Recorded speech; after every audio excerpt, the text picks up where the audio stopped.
Hello again, and thank you for joining me once more for the Leading with Integrity podcast.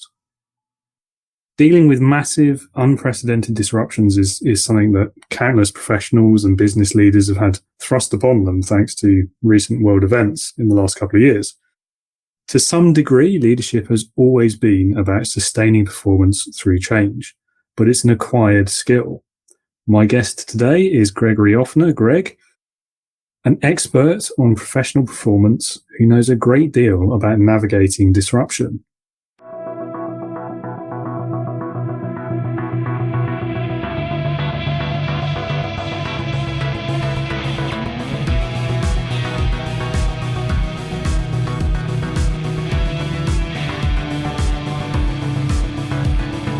Welcome to the Leading with Integrity podcast. Leadership talk for the modern manager. With your host, David Hatch. Greg, thank you very much for joining me today. Looking forward to chatting a few things about your professional past and some of the challenges you may have faced. Great place to start, I always find, is I hand over to you to tell us a bit about yourself, what your career background is, where you've come from, what drives you, and how you've ended up doing what you do today. Sure. Nice, long 45-minute answer. That's a big question. No. So my name's Gregory Offner. I go by Greg in conversation, and I started in the business world sort of by chance. I graduated from school with this unique combination of a degree that had a focus in philosophy, psychology, and music. And as you might imagine, there weren't many job offers banging down my door when I graduated university with that type of degree. So I kind of had to find my own path, and I fell into a role in sales and outside sales. And it worked for me because I had a fairly outgoing personality and was coachable. I really wanted to learn how to be good at something that could make money and help me pay off my student loans and whatnot. And I loved the freedom of it. But I didn't really care. What I mean to say is that, I was interested in helping other people do something meaningful. And I felt in some way that the work I did as a salesperson helped my client achieve a goal.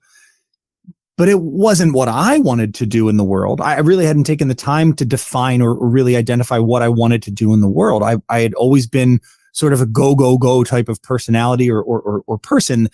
And maybe that's owing to the fact that, as a very young child, I was diagnosed with ADHD. And so I had a hard time sitting still. I mean, that's probably why I started playing the drums at a young age, was because it was something that could occupy my hands and my feet and my energy. And so music had always been a part of my life, whether it was the drums or singing or playing piano. And so carrying that through into my adulthood, I fell into this job in sales. But at night, I discovered piano bars. And I had an opportunity to start working at a piano bar. So by day, I'm this suit and tie wearing sales guy who's doing okay at his job, but doesn't really care about it that much. At night, I got to really sort of let it all out and let me be me on stage at these piano bars where I would play and sing and take requests. And God, I had so much fun doing it. Unfortunately, it really didn't pay a whole lot of money. It was sort of like, fun money to buy a couple of beers on a Friday or Saturday. And that's about all it was good for financially. So that was my life for a really long period of time. I had a day job and I had my night job, and never the two personas were allowed to meet. It was a very interesting way to live one's life, that I was sort of acting in a way during the day. I was pretending to be this buttoned up business person. And at night, I really got to let my true self shine. And that was okay enough, I suppose, until 2015, when after a gig, one of my stints at a piano bar, after a gig, I had no voice. And walking into the next gig, so I would often play multiple gigs a day, going from one to the other, I thought, gosh, I really hope this gets better because I got to go sing again now. And as I sat down at the piano to sing at my second gig, nothing came out. And so this terrified me for several reasons, the most of which was that whether it was at the piano bar or in sales, my living depended on my voice. I would come to learn that my voice had been degrading over the past several years. And that degradation was due to vocal abuse, never resting my voice or giving my voice the proper care it needed. It was due to misuse. singing songs that were way too high out of my range, because sometimes the piano bar requires that you sing Madonna or Britney Spears or some other crazy song that, surprise, surprise, a baritone male shouldn't be doing that in its original key. And then also that, I was just your typical idiot who thought he knew everything about everything. And so when folks said you shouldn't smoke cigarettes, you shouldn't drink bourbon while you're playing, you shouldn't this, I thought, yeah, that's for other people. Now you look at Mick Jagger, he's done all those bad things and he's got a career. And so I really damaged my voice. And doctor said, you need to prepare yourself for the fact that within about 2 months, your vocal cords will become completely and permanently paralyzed, meaning you'll never speak and you'll never sing again. That shook me. For me, that was a death-like diagnosis. They may as well have come to me and said, Mr. Offner, you've got cancer and in 2 months you'll be dead. And I'm not trying to be funny or minimize folks who are going through much more severe medical conditions than I did. But to me, in that moment of my life, that was as serious as anything had ever been. And I said to the doctor, there's got to be something that we could try, that we could do. And he said, it's possible that with surgery, we could restore your speaking voice, but it's unlikely you'll ever sing professionally again. And so over the course of the next several years, I would go on to have 15 surgeries, 13 on my vocal cords and 2 to rebuild a valve in my stomach that had been part of the problem. Undiagnosed acid reflux is a problem for many, many, many people. So PSA, reflux is a big deal. And so they fixed the valve in my stomach. That was part of the problem. But then the 13 surgeries were to repair and rebuild all the damage to my vocal cords. As that was happening, I made the decision to not ever use my voice to do something I didn't actually care about. Meaning, I wasn't going to go back to the world of sales. I was going to figure out another path. I didn't know what that looked like, but I was going to do something different. So in 2019, I met someone at a conference who changed my life. As a result of that interaction, I left the world of consulting and sales, and I became a professional keynote speaker. And that's what brings us here together today. Quite a journey then. Yeah. And the surgeries are obviously successful, thankfully. Yes. Spoiler alert. I can talk. Yeah.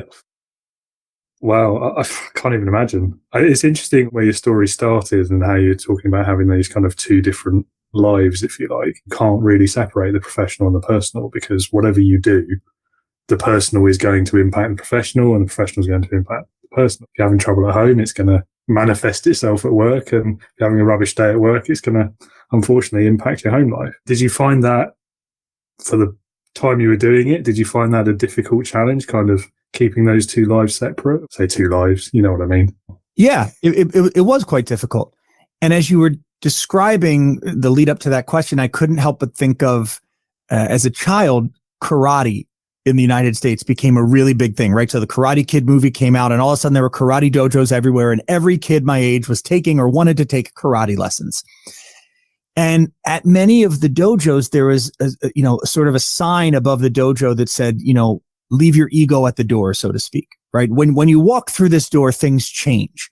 And that idea that when we walk through the quote unquote door of our office, that we leave our personal life at home, that's just not true. It's not possible, and it's dangerous. And I think that many of the issues and the ways that I coped with what I was trying to do, which was leave part of me at the door, contributed to why I probably drank more than I should have, and why I was so cavalier about cigarettes and didn't treat my voice well.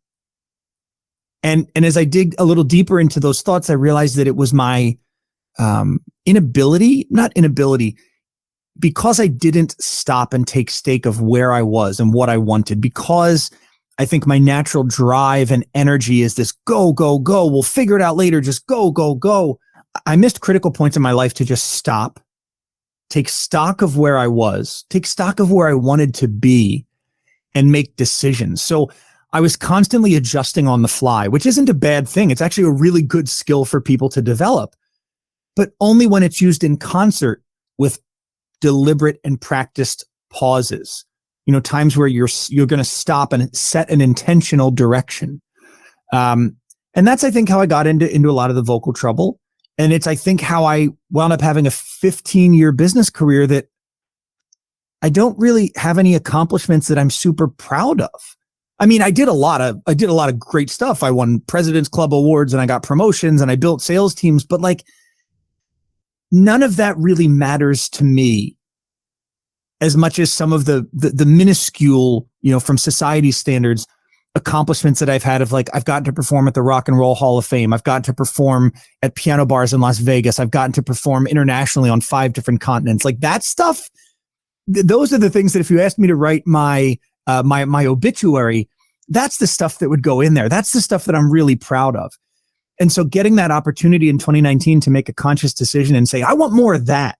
I want to intentionally create more of those moments versus just kind of go along with the flow of life and get a job. And there's nothing wrong. Just want a little caveat. There's nothing wrong with working a regular job. Like that's great. It just wasn't great for me, but I hadn't stopped and intentionally decided on a direction that was great for me. I had spent most of my life trying to avoid the things I didn't want rather than trying to obtain the things I did want. And there's a lesson for folks that are listening that it took me a really long time and a lot of surgeries, a lot of difficult struggles to learn is, are we waking up in the morning and pursuing relentlessly the things that we want? Or are we waking up in the morning and just simply running from the consequences we don't want? Are you going to work because this is what you love to do? Or are you going to work because you fear that if you don't, you won't be able to make rent or the mortgage or payments? Or I'd argue that there's a lot of people out there who wake up and go to work just so they don't, rather than so they get to. Yes, I think you're absolutely right. We've all been there, the paycheck becomes the be all and end all, doesn't it? You've got to pay the mortgage or pay the rent or, feed yourself ultimately. Mm-hmm. I've certainly been through something very similar to that. I stayed in a job I hated for probably 5-10 years longer than I should have. Sorry, former boss. Sorry, not sorry. I think what you're talking about there is perhaps this is why there's kind of this growing movement in purpose being more important than paycheck or even job security in some cases. And I think that's becoming a higher priority really for the workforce than the employers have yet to realize. I don't know. Maybe that's some of what the Great Resignation has been all about as well. I think folks are learning, and me along with them. So I'm not trying to speak from any place of like supernatural authority here, but I think folks are learning that nobody has a monopoly on money. There really is opportunity out there. And I think that the ubiquity of Wi-Fi connection or internet connection, these peer-to-peer payment systems that have now popped up. I mean, you're on a different continent than I am, but if you were here in the US, we could Venmo each other money, or we could PayPal. I guess we could internationally PayPal each other money. So I don't need a business to give me a paycheck. Individual people can pay me money very simply. The friction is gone from that environment. So businesses now need to reimagine, redefine what their value is. What is your value proposition to an individual? It's not the paycheck in most cases. That's barely enough to survive. What is it that you're really offering as part of your employment experience that inspires someone to wake up in the morning and say, I want to be there? Not, I'm going to be there so that I'm not homeless. And there's many people who have to make that decision. That's a very difficult place to be.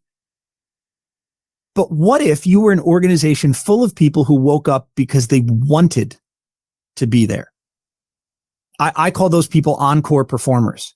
They're the type of person who deliver a performance for their organization and for their clients that makes the organization go, man, I want to experience that again tomorrow. And so these are then also encore organizations where people who work there or who do business with these companies go, that was so great, I want to do it again tomorrow. How do we create that type of employee experience? I think that's where organizations and their leaders need to focus right now. And then as individuals, we need to have that conversation about how do I deliver an encore performance? What does that look like? How do I create that type of experience such that people always want more? I mean, that's what I had to figure out at a piano bar is how do I create the type of experience that the audience wants to stick around, that the audience wants to come back again tomorrow, that they want to tell their friends and bring a bigger group or a birthday party or whatever and come back again. If we had that type of approach to work, to the experience of employment, I think people would feel better about what they were doing. And because they feel better, they perform better. And when they perform better, the organization does better. It's really this virtuous cycle, but it all starts with the individual. And somewhere along the line, we decided that the shareholder or that the profitability of an organization was the most important thing. And I'm not saying that shareholders aren't important, and I'm not saying that profitability doesn't matter, but I'm saying that shareholders eat last. Like shareholders don't eat first. At least they shouldn't in a sustainable organization. They get what's left over. You know, if you think about like a long division, they get the remainder. That's what gets distributed to the owners is the remainder. We have to invest in the people first because the people are the ones who touch the customers. The customers touch the product and decide whether or not they want to come back again. And if they want to come back again, that creates profit, which then gets distributed to our shareholders. So I think we've had the cycle backwards for too long, where the shareholders kind of come first, and then the company's profitability comes first, and then the customer comes first, and then whatever we got left over, you know, maybe the employees will get like a pizza party on Friday. And folks just aren't going to stand for that now that they know I can set up a PayPal account, I can connect to Wi-Fi anywhere, and so I can start a blog, I can start a YouTube channel, I can start an Etsy store, I can start a this, a that, and I can get paid while being anywhere, doing anything. I don't need this business, this bureaucracy, I don't need this anymore in my life. And companies have to reconcile that. They have to come up with a different value proposition for their stakeholders. The shareholder point is particularly challenging though, isn't it? I mean, I'm not sure what the rules and laws are over on your side of the pond, but over here, I mean, there is a legal duty for company directors to realize value for the shareholders. And I think that's one of the reasons why that becomes the be all and end all. For me, in my opinion, and I've long held this opinion, if you have happy staff who are working with purpose towards a shared goal in your organization, that ultimately is going to deliver a hell of a lot more value to your shareholders than not doing that. Mm-hmm. And so seeing it as kind of a one or the other, a zero-sum game, if you like, is totally wrong. You know, it's, as you say, totally the wrong way around. Yeah. Yeah, there are different corporate structures that are getting envisioned. One of them that is gaining popularity, I don't know how many people are familiar with it, is this idea of a B Corp. So it's almost this idea of a triple bottom line. But there do need to be some fundamental, I believe, fundamental changes in how we think about the concept of delivering value. Is value only monetary? Because if it is, here's the problem we run into. What's good for the goose is good for the gander. If the only value we can deliver shareholders is monetary value, then the employee says, where's my monetary value? And the employer says, oh, you've got benefits. And then, no. I want money. Where's my money? And this is the challenge we run into. And the organizations who are getting it right, some of whom I'm privileged to work with, they're realizing that, let's use the piano bar analogy. Every piano player has a tip jar. That's how the value of my performance is shown. Is my tip jar full? Then I'm doing a great job according to my audience. But the other folks involved in that performance with me, the servers, the bartenders, the bouncers, they're not going to come over and put money in my tip jar. They help me see value in other ways. Like the bartender or the server is going to make sure that I've got a glass of water or a cocktail, that it's always full. By paying attention to that, they're delivering value for me because I'm delivering value for them. I'm keeping their customers engaged, entertained. The longer that people sit at the tables, the more money the server can make, the more drinks the bartender's making. So what can we put in our employees' tip jar that isn't money? What type of value can we deliver for our stakeholders that isn't necessarily tied to a dollar? And I think a great place to start is making them better as individuals, because we spend $300 billion was the last statistic I saw. We spend $300 billion globally on training and development in the business world. Of that 300 billion, 98% of it is directed towards job-specific training and development. Meaning if you're an accountant, here's how to build a better spreadsheet. If you're an attorney, here's how to write a more compelling legal brief. But if you stack two accountants side by side, resumes almost identical, yeah? One of them has more EQ, emotional intelligence, than the other. The one with the higher EQ is going to perform better. We don't spend enough time developing skills like emotional intelligence. Let's use some more directly applicable skills. Negotiation. Do all of our people know how to negotiate? And I bet there's a CEO going, well, if they knew how to negotiate, they'd all be paid more. Maybe that's not their problem, though. Maybe that's your problem. Maybe you should pay them so well that the things they're negotiating for aren't cash anymore.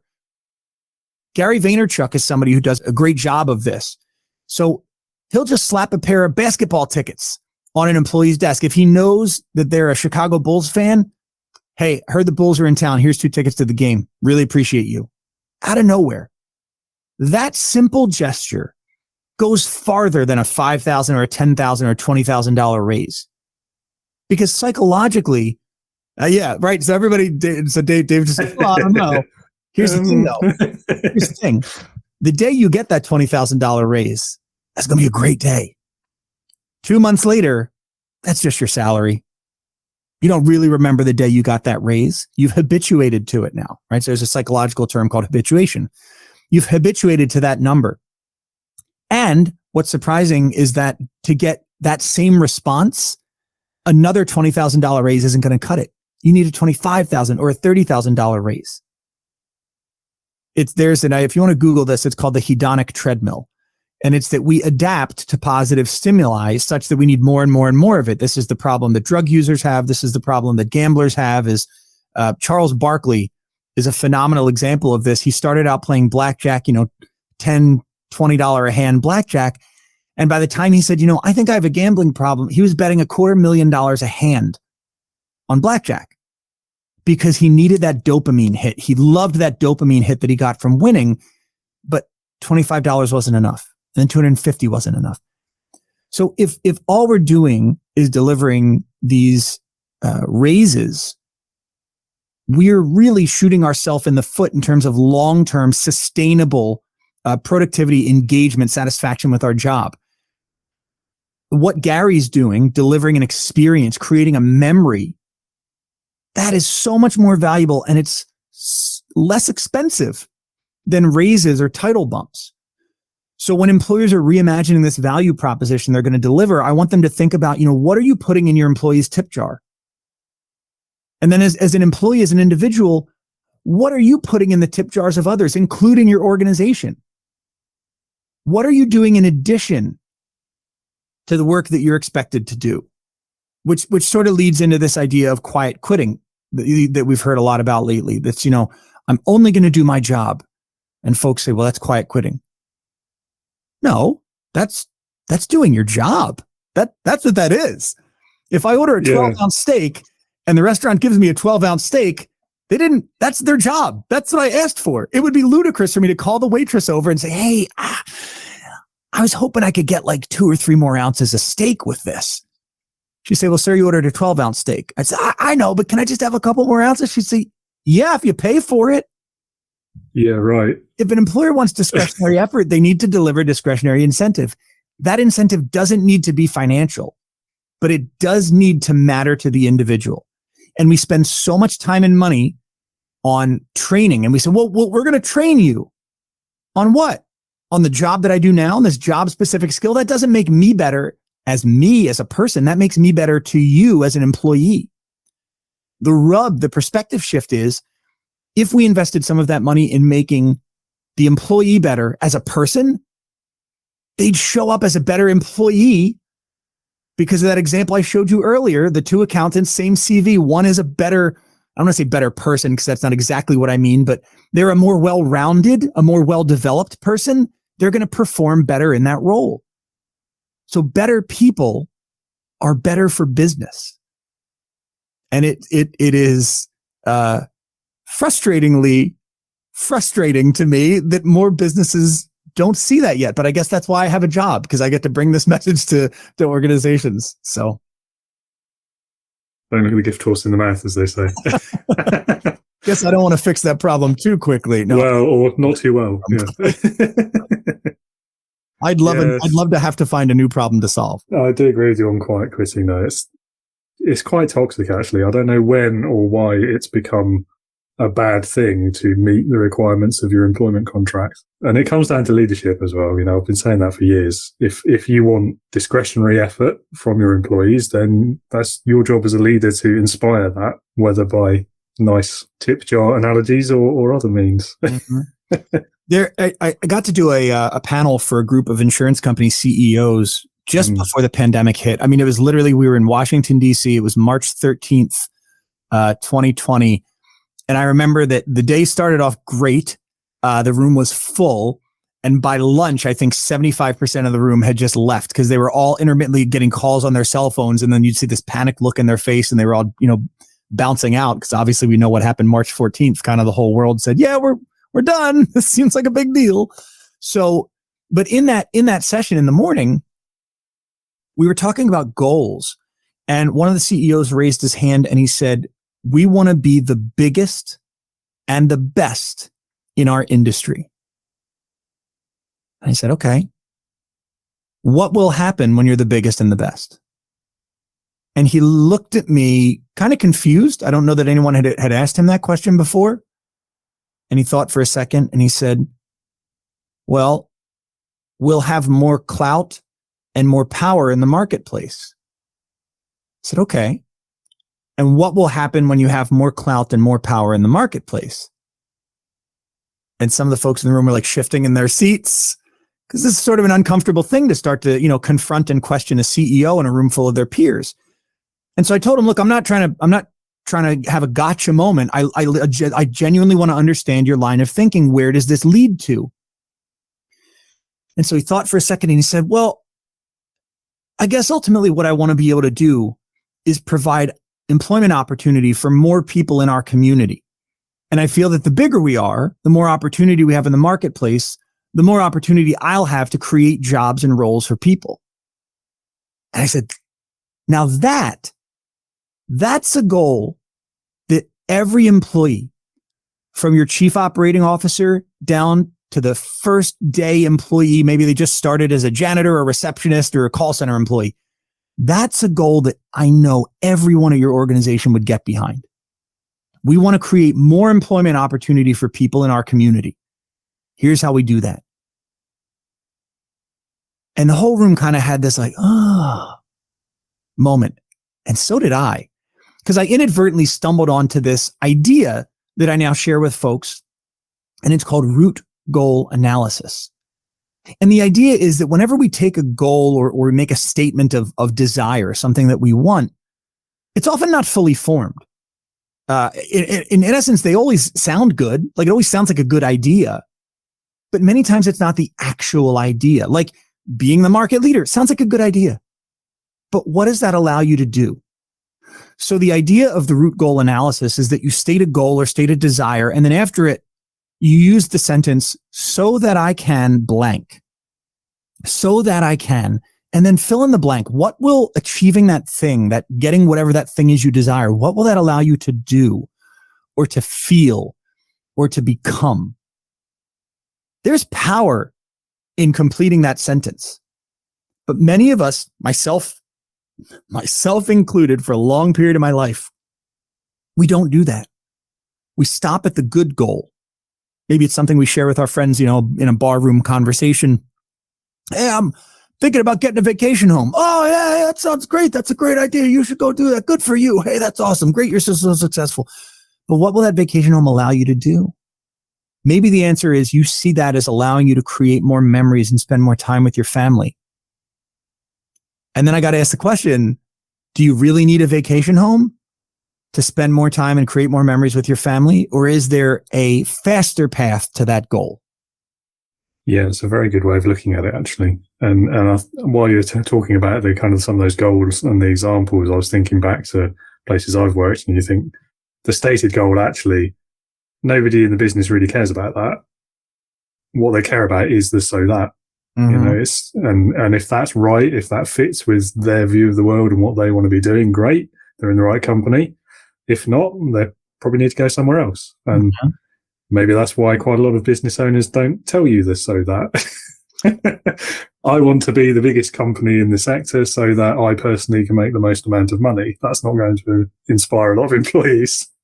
and that's the thing. I mean, we go back to that. I don't want to dwell on this or seem like I'm bashing shareholders, but that's when you go back to that idea, it's like, who really wants to wake up every morning so that some faceless, nameless person, shareholder XYZ, gets richer? I don't personally care if that person does get richer, but that's not motivating me to get out of bed. So if the company is, if their stated goal is, we deliver the maximum value to our shareholders, who cares? Like, good luck getting anybody who's not a shareholder on board with that goal. Who cares? We've got to just speak plainly and honestly about this. That, to your point about folks choosing purpose over a paycheck, I don't think they're choosing it over, but they're saying, we're not going to prioritize your profits over our well-being anymore. That's what companies have to. Old coffee ad, wake up and smell the Folgers. They got to wake up and smell that coffee, because really at its heart, a company is a group of people who have come together to achieve a shared goal. Well, we all want that. We all want to come together to achieve a shared goal. But if your shared goal isn't compelling to the people who currently work for you, you're going to have a really hard time motivating them to stay together. And that's where, you brought up earlier this idea of the Great Resignation. People are in search of other people who want the same goals as they do. That's what you're seeing. If folks are leaving, it's because they don't believe you can, as an organization, or that you're going to help them get what they want. Which kind of like leads down the road of like, do you really understand what your people want?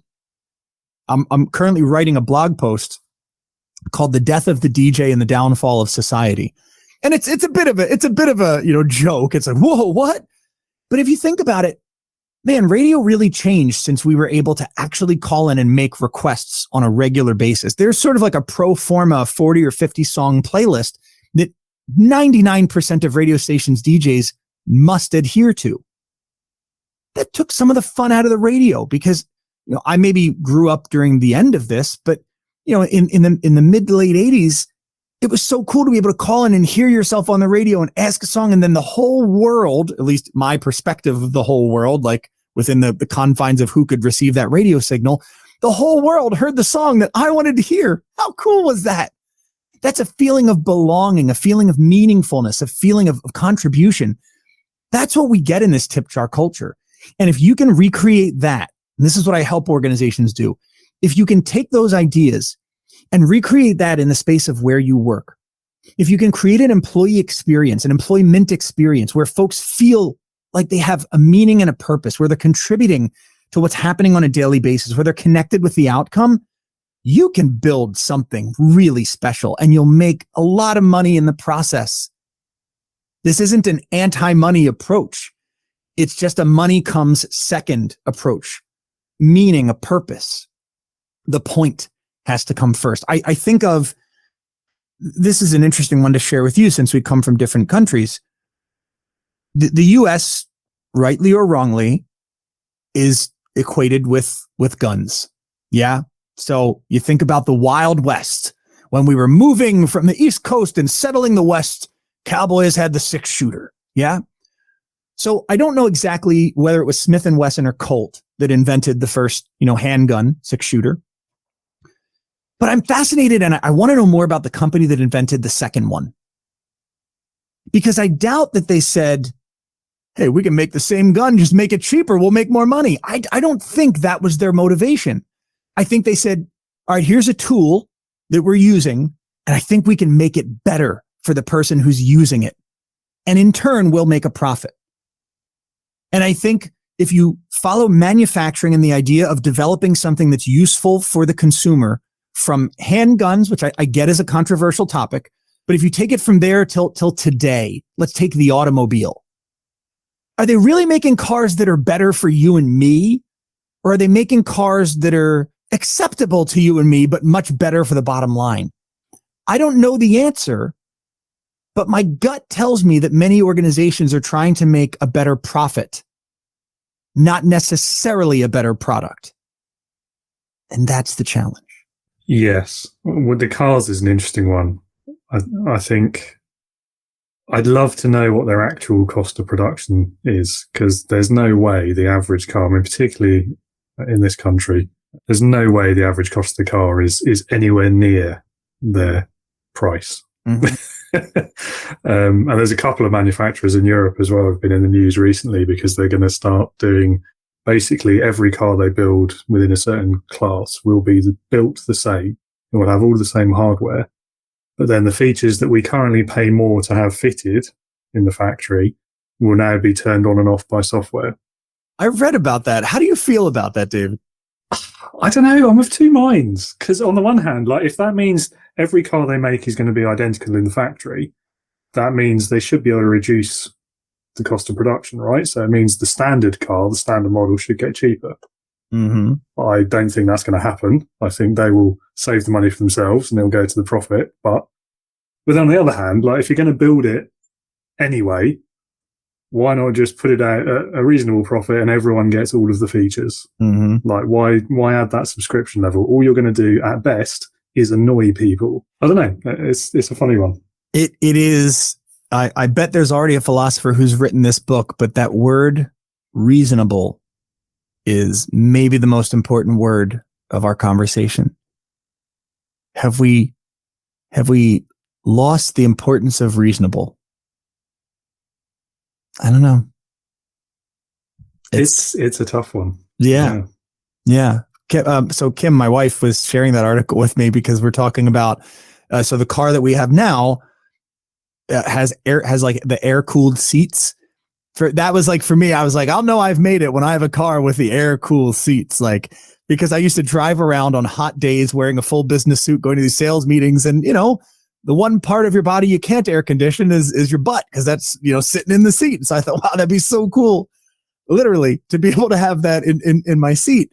And so when Kim said, you know, they're going to be able to turn these features on and off remotely, I thought, well, so it actually doesn't cost them more. They just sort of make more. It's such a, I'm not anti-profit, but there comes a point where you just have to go, can't you make the entry level less and less for folks? There's a tech company here in the States, telecommunications company rather, that was looking to merge with another telecom company. Yeah. And the CFO of the one company was being interviewed on CNBC on the Business Channel. And the interviewer said, so you want this merger? Seems like there's going to be a lot of efficiencies merging these two telecom companies. The CFO said, oh yeah, definitely going to be a lot of efficiencies. And the interviewer said, so it sounds like those efficiencies are going to enable you to operate more, or enable you to, for some cost savings. They're going to provide the venue for some cost savings. The CFO said, oh, absolutely, there's going to be cost savings. That's one of the best efficiencies, you know, we're looking forward to with this merger. And so the interviewer said, so some of those will get passed on to the consumer in the form of lower prices. And the CFO says, well, I didn't say that was going to happen.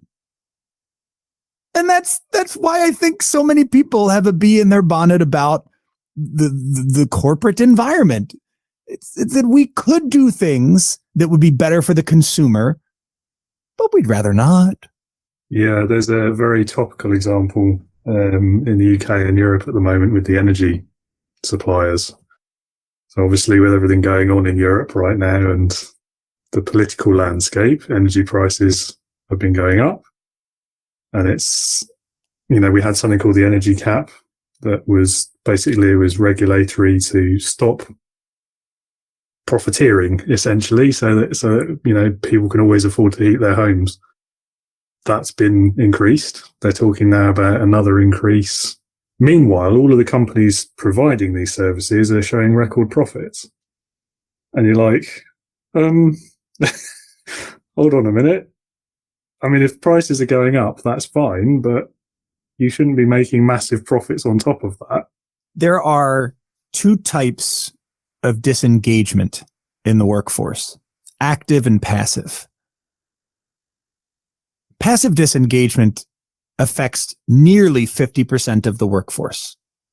It was the category that I fell into when I was in the business community, where I wasn't not doing my job. I just wasn't trying as hard as I could. I was just doing my job. And if it went well, great. If it didn't go well, that's okay too. The check still cashes on Friday. So that's just disengaged. Yeah. But there's another 20%. So there's 70%. The statistics are right now, 70% of the workforce is disengaged. And you can find this at the Gallup poll. You just Google disengagement statistics and it'll be there, 70%.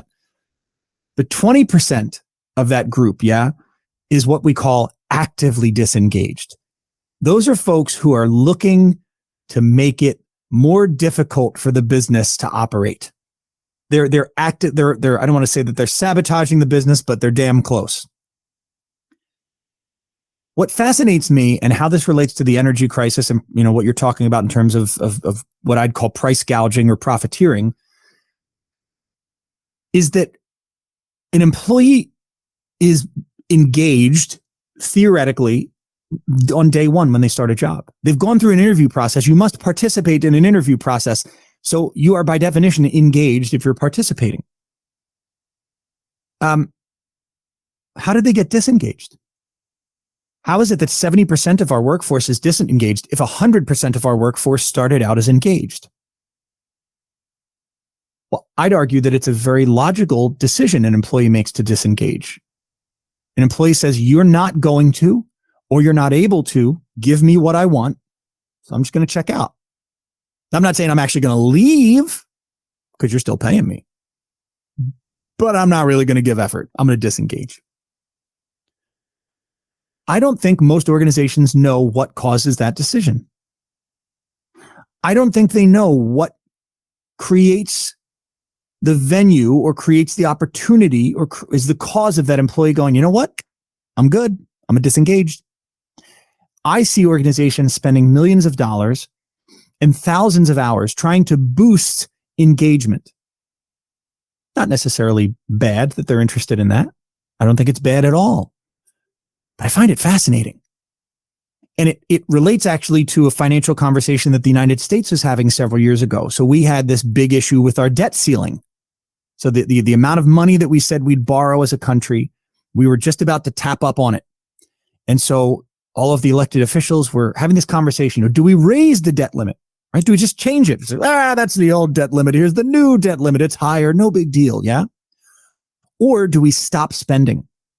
Do we find areas where we can cut spending? And that's how we create more space with the debt ceiling.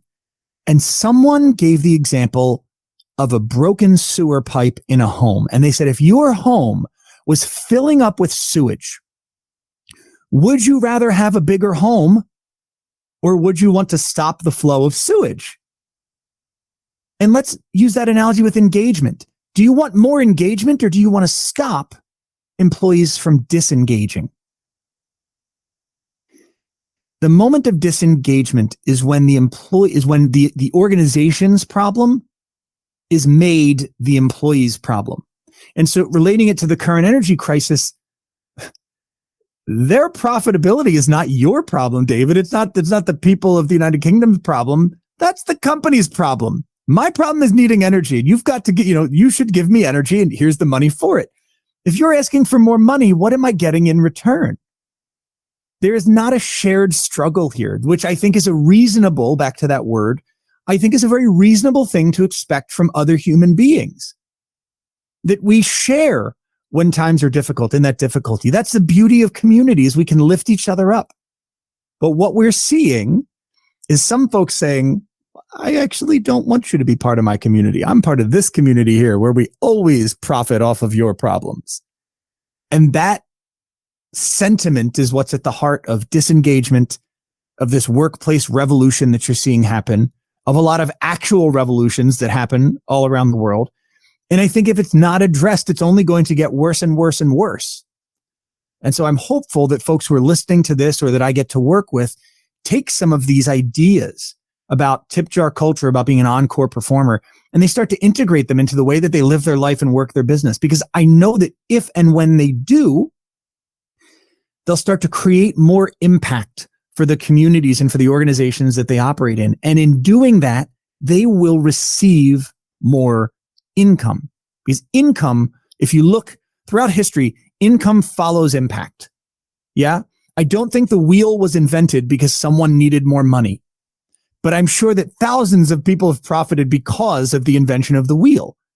Income follows impact, not the other way around. The only folks I know who can get income before impact are bank robbers and criminals. So, I mean, I guess that's an option, right? Find a bank, go rob it. There you go. There's your income. So, yeah, that's, I don't remember how we got here, David, but I'm glad we did. Yeah, I'm not sure it's as simple as robbing a bank anymore in the age of digital funds. And yeah, they don't have money, it turns out. Yeah. You gotta order it. I forget where I read. They don't want us to know that, though, so we're not supposed to tell anyone. Yes. I forget where I read that. Someone, I think it was this, not that it's a small amount, but in the scheme of banking, I think they wanted to make a $50,000 withdrawal. And the bank said, you'll have to come back in 2 days. We need to get, order that money. It's like, wait, you don't have $50,000 here? One would think you should have that. Yeah, seems like it, doesn't it? But maybe not. From your own journey then, and some of the stories you were telling us earlier, it's pretty clear you've faced some quite big disruptions and threats to your professional life, your way of life even. Perhaps it's no surprise that you're now something of an expert in navigating change and helping others to do the same. What would be the first piece of advice you give to a leader who is struggling to manage a disruptive change in their business? Yeah, the first piece would be that the challenge you'll run into isn't likely to be related to the process of change. It's not going to be related to the method that you use. There's lots of great methods out there. There's Six Sigma is a change model, or Lean Six Sigma is a change model. There's the ADKAR model, which is through an organization called ProSide. There's lots of great models. The challenge the leader is likely to have is going to be with the mindset of the people that they'll need to change. And so in the work that I've done with organizations and helping them create and navigate disruption, I often find that they have a really great change model, but they didn't address the people who will need to change. And that's the challenge, is that we're very change averse. Tony Robbins, a motivational speaker out there, loves to do a bit in his seminars where he says, "Who loves surprises?" And lots of people raise their hand, and he goes, "All right, imagine you just opened your bank account app and there's no money in there. Surprise! How many people like it?" And everybody's like, "Oh," he's like, "See, you don't actually like surprise. You like surprises you can control or with good outcomes." So people who say, "Oh, I love change. I'm actually quite okay with change," they're generally not. That's not exactly what they mean. So we need to approach any organizational change from a standpoint of folks are conditioned, just biologically, we're conditioned to be loss averse. So everyone is going to immediately identify, most people are going to immediately identify what they're going to lose or what's going to change in their perception for the negative as a result of this disruption. Let's get in front of that issue, and that'll smooth the path for this methodology that we've got. When organizations address the mindset part of change first, they're generally successful. And funny that this is a similar statistic, but 70% of organizational changes fail or fall flat. I want to say that's a Harvard Business Journal statistic. And that is to say that they fail financially. So the change efforts are a financial failure 70% of the time with organizations. That comes down to the mindset of their people. Yeah, that is a high number, isn't it? Right. Not at all surprising, though. And yeah, you're right. It's the mindset, it's the people, isn't it? You've got I think a massive part of any change process has to involve the communication and being consistent about that. Mm-hmm. And you see a lot of managers who kind of get halfway through a change and then decide to change the change. And so there's a great place to start if you really want to talk about disruption, identifying what disruption really is. The primary issue that I see when it comes to creating disruption is that most individuals can't define it. They don't have a definition. And I don't mean give me an example of what disruption is, but I mean, what is the actual definition of disruption? So I went ahead and created one for my clients to work with because we need a shared definition so that we understand what the goal is. Disruption is a change that sustains and sets a new standard. And that part, when we talk about sustaining and setting a new standard, that's super important. Being able to sustain a change separates it from other types of change, like fleeting change or like interruptions. Yeah, because like commercials aren't a disruption. They're an interruption. They are in between the thing we were doing and the thing we'd like to go back to doing. In many cases, that's like, this open office concept that came up. We had offices, then we didn't. And now it looks like if you're even going back to an office, you're probably going to have an actual office again, because surprise, sitting at a table with other people chattering away, doing their own thing isn't conducive to productivity. We want less interruptions and more disruptions. So it's that change that sustains, but then also needs to set a new standard. For example, most human beings aren't using corded telephones. We've got at least cordless and probably mobile. So those iterations of phones have set new standards to which we won't revert back to. Yeah, it's a good point about the language of it, isn't it? Because it's one of those words, I think, and there's a few others out there, but everyone hears it and they think they know what it means without actually thinking about it. Yeah. And I like your definition. It makes sense. Based on your career experiences and some of the clients you've worked with over the years, what would you say are the biggest lessons you've learned from all of that in terms of leadership and management? Well, there's the saying that people don't, quit their jobs, they quit their bosses. Yeah. And I believe that to be true, but it all hinges on that idea that I talked about earlier, that folks will stay engaged, they'll stay with you as long as they believe you're able to and willing to give them what they want. So the challenge for most leaders in that isn't the ability or willingness to give people what they want. It's knowing what they really want. I was at an event a couple weeks ago, and one of the audience members asked a question during Q&A. They said, when we're having a performance review conversation with our people, Greg, you gave us these three types of people that are in any audience and that we'll find in our organization. If we notice that they're falling into one category or the other, should we address that directly with them? Should we just be honest and come out and say it? Or should we sort of find another way to ease into that? And I couldn't have been happier to get that conversation, because it was, I said to the audience, I said, did you hear that language? Should we be honest? The fact that we even ask that tells us something that's fundamentally broken about the way we do business and the way we interact with people in the culture of work.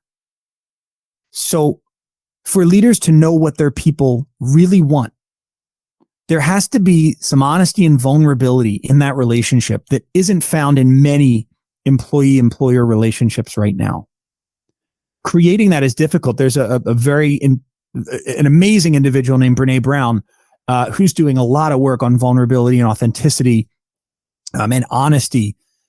And I wish more people knew about her work and were reading her work, and I hope they go out and check it out as a result of maybe hearing this podcast. We need more of that at work. A leader's ability to dig in and create that authentic connection with their people, and then to help identify what their people really want and then try to deliver on that. That's the most important leadership lesson of all. Yeah, authenticity is so important, isn't it? And people, employees, teammates, whatever you want to call them, that they're pretty smart at the end of the day. And they will pick up on things. They will notice if you're not kind of being true to yourself in the workplace.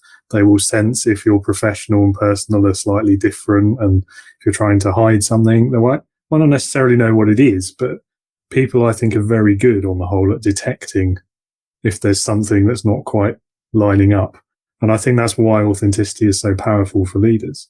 There's a guy named Mark Bowen who studies body language, and his work fascinates me. It's about looking for incongruence. Where is there incongruity between who you usually are and then how you show up this one day? It's those little cracks, those little breaks of who the real Gregory is, or who the real David is, that comes pouring out, that we go, I saw that. And we latch onto that when we see it in a leader, when a leader sees it in their people. I wish that weren't there, though. I wish that more people were bringing just who they are into the conversation. And we feel it when we're getting authenticity from somebody and we're really connecting with them, there's I hate to be like, frou-frou, but it's like there's a vibe that you just pick up on someone. It's like, that's you. That's the real you. That's what I want to see more of. I love that, getting to see that of people in the piano bar. It led to some sales calls, right? Because I had the jobs at the same time. And it was always funny that, of course, the little alcohol's involved. Yeah, so given. But sometimes the person you met at the piano bar, who then you met in a business setting, is like a totally different person. And you're just like, wow, how tough must that be to camouflage? I mean, I know how tough it was because I did it for a really long period of time. But it was always fascinating to see it in others. Yeah, it's funny, isn't it? Perhaps another very human assumption is, if you are detecting that lack of authenticity, then the next step is you automatically assume it's for a negative reason, right? It's like, well, why are they not showing, their real selves? Is it because they're a horrible, racist, autocratic leader and they don't want us to realize, for example? But actually, in a lot of cases, it's the majority of cases, the opposite is probably true. And maybe it's just coming from a place of fear, or they don't feel confident enough to kind of be more authentic at work. When if they did, they'd probably get a lot more respect. They'd get a lot more trust. Job performance would go up in their team, undoubtedly. And they'd have that better rapport. They'd have that better engagement, to use a word from earlier, with all of their employees. So yeah, there's a very human tendency to fill in gaps of information with negative information. Indeed. Think about dating, right? You meet somebody, they don't text you back. Oh, they hate me. They were never going to call me. Maybe that's just my dating experience, coming out and being manifested here in this conversation. But I think there's a lot of truth to that. What you're saying about why are they not revealing their true selves? And in some ways, it makes the job of a manager all the more difficult, because getting authenticity from someone who knows that you have the power to deny them a pay raise, deny them a promotion, terminate them, their employment even. Boy, that's, I used to use the example that's like, imagine if the police were also the attorneys, right? So like the person who arrested you is now also your defense attorney. How confident are you that you're getting the best representation out there? Probably not. So how confident are you that you can be candid and completely honest and vulnerable with the same person that could fire you or deny you a pay raise? Organizations would do well to think about this idea of joint mentorship, so that while you've got someone who is your direct, manager that you directly report to, you also have someone else that is an official mentor, but in a different vertical. Yeah. So they don't have direct authority over you. And there's sort of this like wall between them and your boss that in a mentoring conversation, they're not going to share, unless it's unethical or illegal, they're not going to share something that crosses that boundary with your manager. Organizations who adopt that tend to see better development in their people, because they've got someone in a position of authority they can go to for mentorship. And then they've also got their boss, so they can bounce conversations off of this person over here before they have that conversation with their manager. There's parallels there, I guess, to kind of a matrix organizational structure, isn't there? I hate talking about structures. Spent far too many hours, days, weeks, months working on org charts in my life. I don't like to think about them anymore. But one particular model is obviously the matrix. So you have functional kind of lines, and then you also have seniority levels. And I think if you split the functional from the administrative and then add, as you say, kind of the leadership as its own sort of part of the matrix. Oh no, the matrix. Shouldn't have said that. Anyway, I think there's value for the reasons you say, but also because they're such different skill sets. And it's very rare to find in the same person leadership, management, and administrative and a functional expertise. And I think that's part of the reason, and this is certainly the case in the UK, why we have so many bad managers, because they tend to be promoted because they're good at a function, not necessarily because they have leadership potential or because they're a good administrator or a good manager or any of the other things. And it's not really realistic to expect one person to have all of those different skill sets, especially if you haven't trained them. Yeah, there is, how do I say this politely and gently? There's a challenge in the perception of titles at work, in that a title doesn't mean you're better. A vice president is not a better employee than a manager. And a COO is not a better employee than an associate vice president. The title is simply there to enable you to move obstacles for the people who don't have the title. It's so that when there's a problem in the organization, you have the authority to make a decision and change things. That's all that title is. So where does that become a challenge with the idea of leadership? It can become very clear in a matter of weeks that a new employee would be a fantastic sales manager. But the optics of making someone a leader like that are such that most organizations don't dare do it, because the other folks who are, managers or who are vice presidents might go, whoa, I had to work this hard and go through these many ranks to get this job. And this guy, that's what they're good at. Let's let people do what they're good at. A mentor of mine called this the Frank Sinatra effect. You'll never see a video of Frank Sinatra playing the trumpet. You'll never see Frank Sinatra playing the cello, even though he's performed with lots of orchestras. Frank was the singer. That's what he was good at.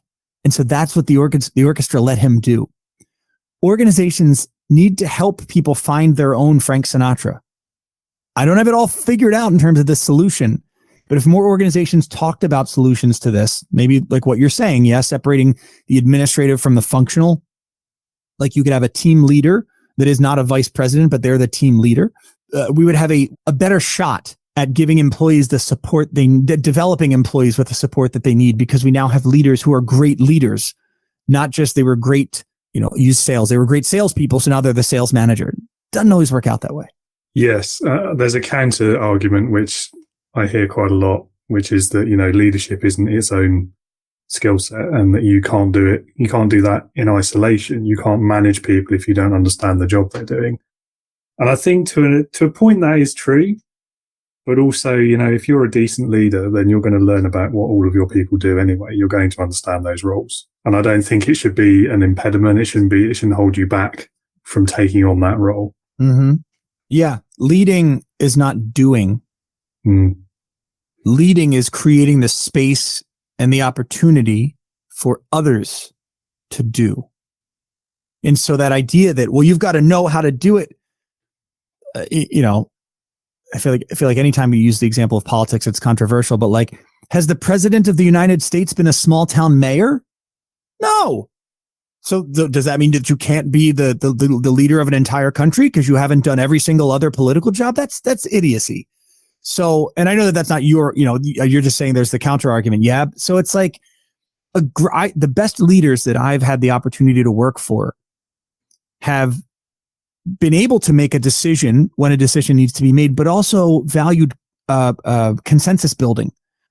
So get everybody in a room and say, look, explain to me how this goes and what this is good at. And they build a consensus. They realize that the answers to every problem are generally within our organization. So you take any company and take any challenge the company's solving. There's a good bet that somebody within that organization has a solution. Are we letting those people in the room or in the conversation? That's the real magic. Yes.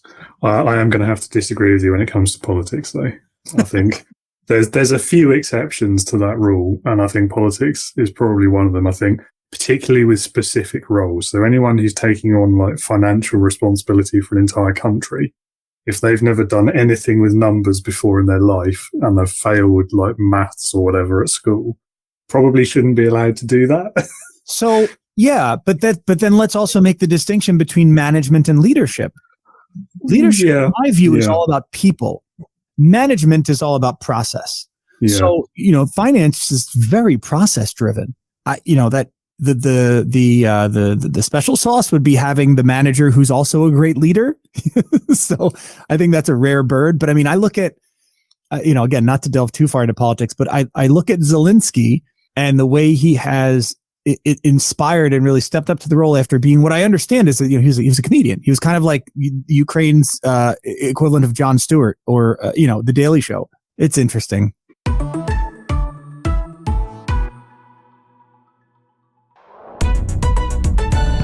Leadership heroes. This is the question that I ask every guest. I call it leadership heroes. So the question is, if you had to pick a person, alive or dead, past, present, real, fictitious, if you like, who in your opinion perfectly embodies leadership, who would that be and why? There are, and I love that you gave me the option to pick a fictitious person. Because I think there are a lot of great examples to choose from. And I don't know that I feel like that's a loaded question, because the idea of leadership, I don't think is a fixed idea. I always find it fascinating in interviews when you ask someone what's your leadership style? I think the only right answer is it depends on the person I'm leading. So there are qualities that I think a leader needs to have. So ethical. I think that they have to be passionate. I think that they have to be, ethical, maybe a just, leader. But I don't know that there is a perfect example I could choose from. I'm sure there are people out there going, oh, you should pick Jesus Christ, or, oh, you should pick Obi-Wan Kenobi, or who knows?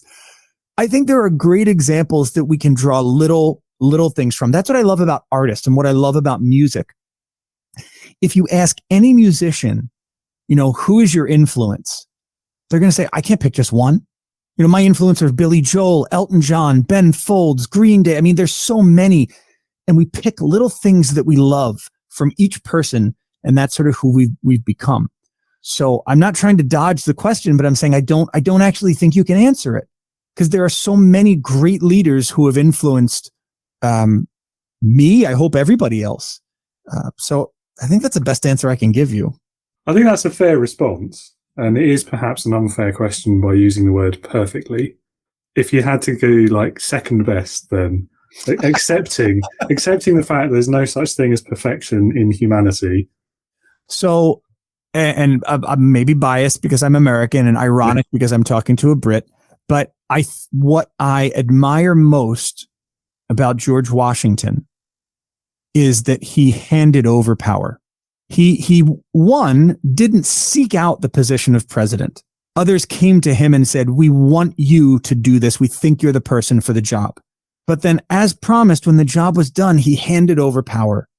And I'm always a bit on guard of people that say, I want to be a CEO. I want to understand why. Because to have that power is an awesome responsibility. And someone smarter than me said, absolute power corrupts absolutely. And so in my opinion, what makes George Washington a phenomenal example of a leader is that he understood that the power wasn't his. It was simply borrowed from others. And that the ethical, the just, the right thing to do as a leader is that when the purpose of that power has been achieved or has passed, it is time to hand it over to others. That's a good answer. I like I don't know if you've read the Hitchhiker's Guide to the Galaxy. Yes. It was, yeah. So there's a part in that where Douglas Adams was talking about the galactic president, and he's saying that, the line is that nobody who wants the job should be allowed to do it. Mm-hmm. Because clearly if you want a job that powerful, you don't understand the responsibility that comes with it. Therefore, you can't be trusted to do it. Mm-hmm. And that, it reminds me of that, the way you were explaining that about George Washington. So there you go. Yeah. That's probably the biggest extrapolation of a galactic president, the CEO, It's, there's a lesson in there about power, isn't there, and authority and leadership and understanding that weight of responsibility and not taking it lightly. Too many, certainly CEOs, probably too many managers, I think, misunderstand that, fail to appreciate it. Absolutely right. Yeah. Awesome. Well, talking with you, David. Thanks for creating the opportunity for this conversation. Well, likewise. It's been great talking to you as well. Barely covered any of the questions, but it's been a great chat anyway. So.